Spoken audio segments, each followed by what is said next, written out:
Concertina, this is Mr. Barra. I'm going to play a tune called the Graf Spey.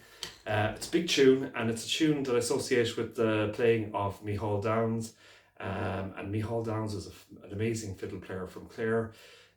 Passed away since. Would have played a lot with Bobby Casey, Junior Crehan, and lots of local musicians from around the Milltown Malby area, or Mulloch area as well, and would have played a lot of music with him over the years when I was a teenager, and would have had a heavy influence on the tunes that I play effectively. So he would have taught my sisters a load of music on the fiddles over the years. So I'm going to try this tune. So this tune may not be the exact way that he would have played it, or even close, but it's adapted to my own playing on the concertina, so it is what it is.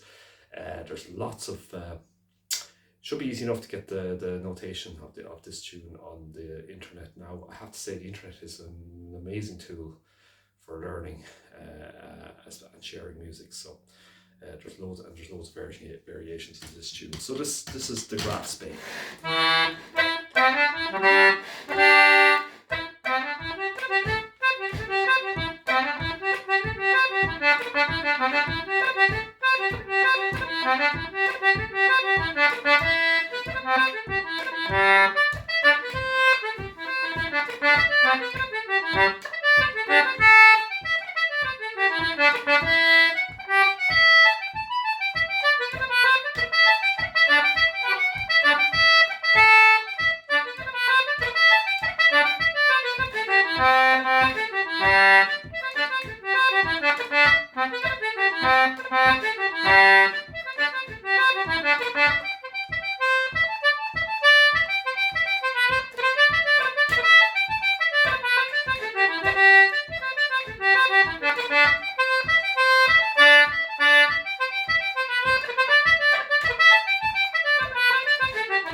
Okay, so not as clean cut as I would like to have played it, but that's the tune.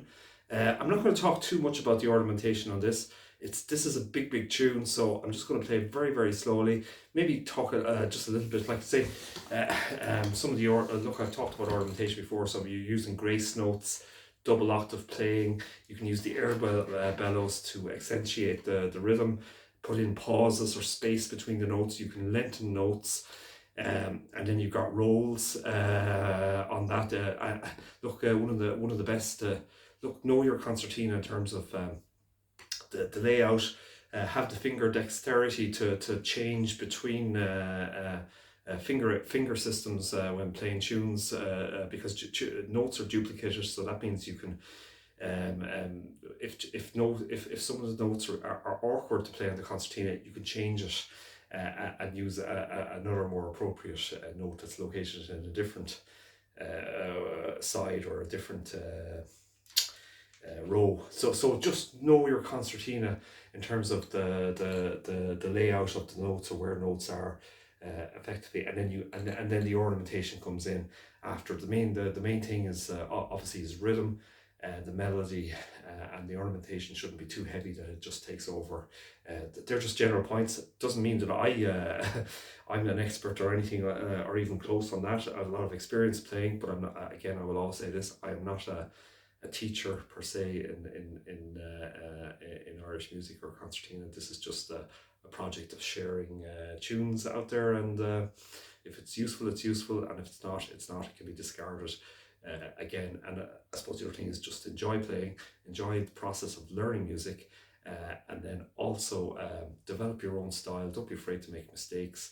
There's so many ways of playing, putting in your own, making it simpler even, or making it more complex. There's just so many ways. So it's completely up to yourself and your own sensitivity in terms of playing music and approaching Irish music. So anyway. I'm going to play it very slowly. So so in general, this is a.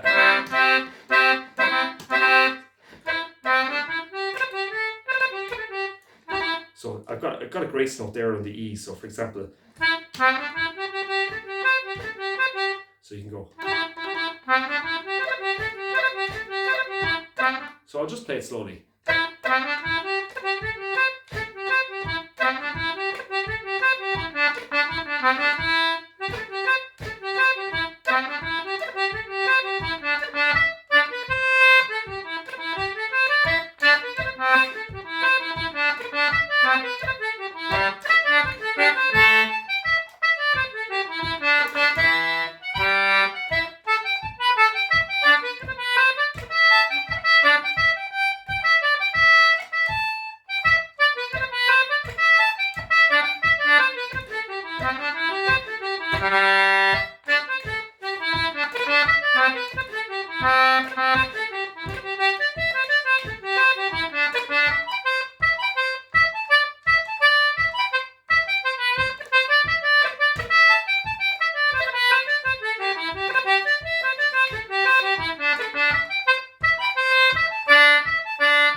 Lovely tune, and it does suit the concertina, and there's some nice little variations you can put in terms of double octave playing. You can also use pauses. There's nice kind of a jumpy, if you can take out notes and accentuate the rhythm.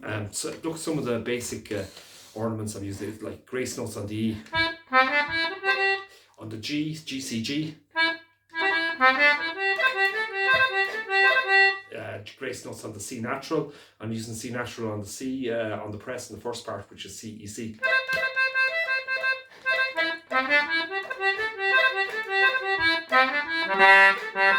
Double octave playing on the second part. There's a nice. So I'm just putting in an elongated kind of grace note on the press where you're going C, E, C, B, C.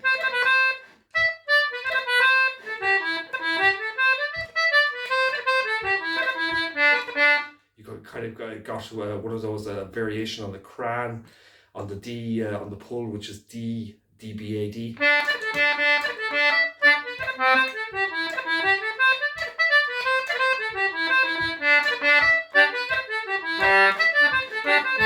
Double octave play.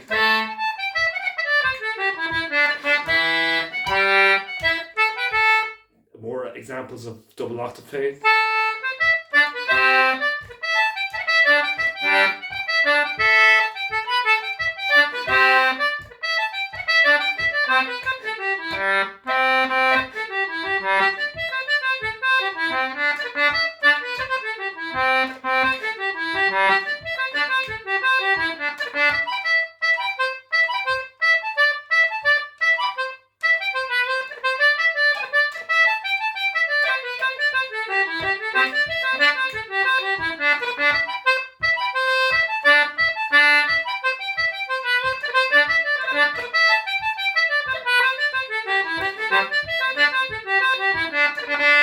So again, lots of examples of ornamentation that you can possibly put into the tune.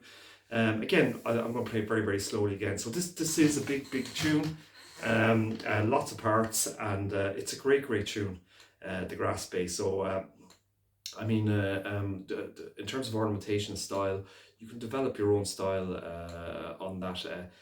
Try not to play the same ornaments going right through, so sometimes take them out, sometimes put them in, remember put in space between the notes. It's kind of like, because it can be unexpected, so the tune goes and then suddenly there's this kind of like a silence or a pause, which can be nicely unexpected. And then you can also lengthen the notes, so you can go. So there's very, very nice ways of doing it. Anyway, go play very, very, very slowly again. And it is a big tune, so there's lots in it, and it's a great tune. So and it's doable. So it just takes time. It's one of those great tunes. So play very, very slowly.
Okay, so that's it played quite slowly. I don't know what else to say about it. It's a great tune. Don't be afraid to be making mistakes as you're playing it, or just allow the rhythm to overtake all the mistakes. If notes are coming out ropey, so what? Again, you can experiment yourselves, develop your own style on it, and just enjoy that whole process. So I'm just going to play the tune normally now. So it's a great tune, the graf, spey, concertina, or the concertina.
Should will the graf, spey, bit ropey, but look,